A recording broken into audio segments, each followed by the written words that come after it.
Olá, minha gente, e hoje para a nossa reflexão, neste nosso momento do desenvolvimento humano, eu vou trazer 3 questões que eu julgo muito importante, que vez ou outra, a gente tire tempo para fazer essa reflexão. O poder de nossos pensamentos, como pensar de forma positiva e os medos que acabam limitando as nossas ações, as nossas expectativas. Com relação ao pensamento, por que há tanta diferença na maneira como as pessoas pensam e reagem? Por que circunstâncias semelhantes causam reações diferentes nas variadas pessoas? Em grande parte se deve ao fato de que cada pessoa sente a situação e processa a informação ao seu modo. Quer dizer, cada pessoa tem o seu mapa mental e a partir do seu momento de reflexão pessoal, com base na sua experiência de vida, ela enxerga o mundo com base naquilo. Na verdade, não existe, se a gente for olhar direitinho, objetividade em nada, pois cada objeto visto, cada situação analisada, ela parte muito da experiência pessoal das pessoas. Por isso, se o tempo está frio, se o tempo está chuvoso ou está calor, cada pessoa reage de um jeito.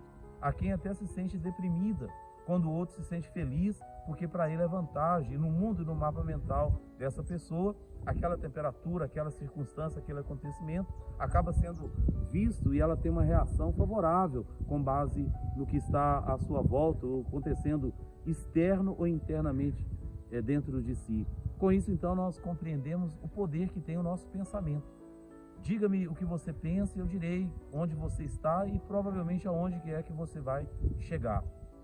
Com relação àquilo que as pessoas lendo nos livros de autoajuda, às vezes se engana. Pensar positivo nem sempre já é assertivo que você vai estar 100% no caminho certo. O pensamento sem a atitude, porque na verdade o que vai fazer a gente obter resultados são as nossas atitudes. Então, tudo bem que a gente comece pelo pensamento, plantando dentro do jardim da nossa mente as sementes de bons pensamentos. Mas se estes estão ali floridos, mas sem atitude, a gente fica no lugar, no mesmo que a gente se encontra. Então, como pensar de forma positiva? Os pensamentos pessimistas costumam surpreender a pessoa de forma automática e sem nenhuma lógica. É importante, portanto, identificá-los e mudar esse tipo de pensamento. E a gente não muda pensamento como que numa atitude do computador, deletando o primeiro. Você tem que fazer o processo de substituição.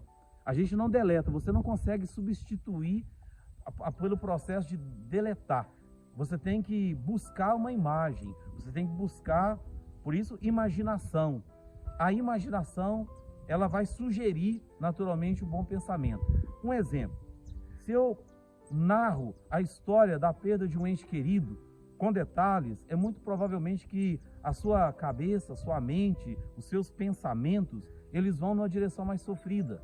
Mas se eu conto do aniversário de uma pessoa muito querida, também com detalhes, é muito provável que mesmo você não estando nem no velório e nem na festa de aniversário, passe a sentir sentimentos variados conforme a narrativa, observa? Então, nós precisamos de substituir.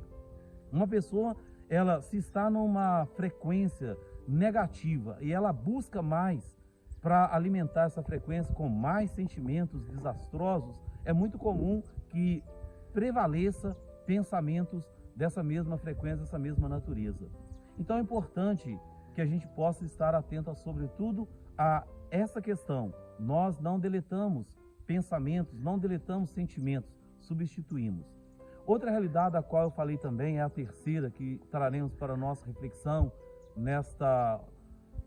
neste ambiente tão favorável a uma reflexão, é com relação aos medos, esses que nos limitam. Dentre eles, Napoleão Hill enumerou alguns dos quais eu gostaria mesmo de trazer e num tempo favorável comentar sobre cada um de maneira mais prolongada. Primeiro, medo, embora não há aqui necessariamente uma ordem, cada qual pode ficar na primeira, na segunda, na terceira ordem, dá na mesma.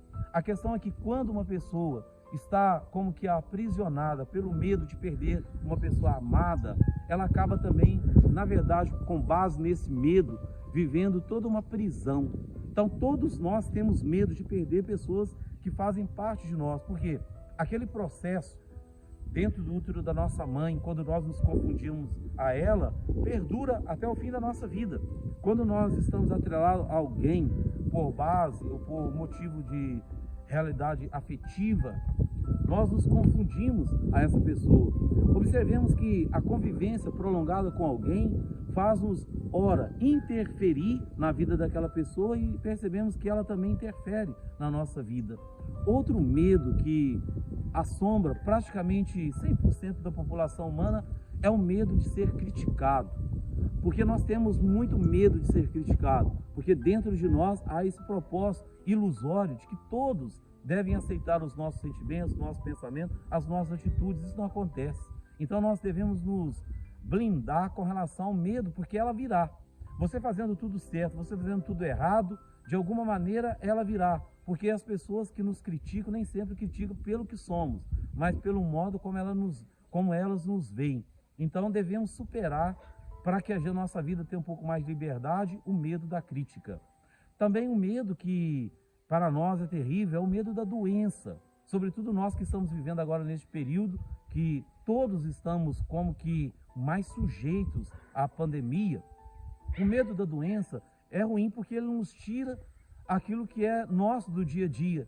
Priva-nos de ir onde a gente quer, tira a nossa liberdade de viver toda uma realidade bacana na nossa vida. Então o medo da doença também é triste. Depois, outro medo que tentamos ludibriá-lo através dos cosméticos, das operações e outras coisas mais, é o medo da velhice.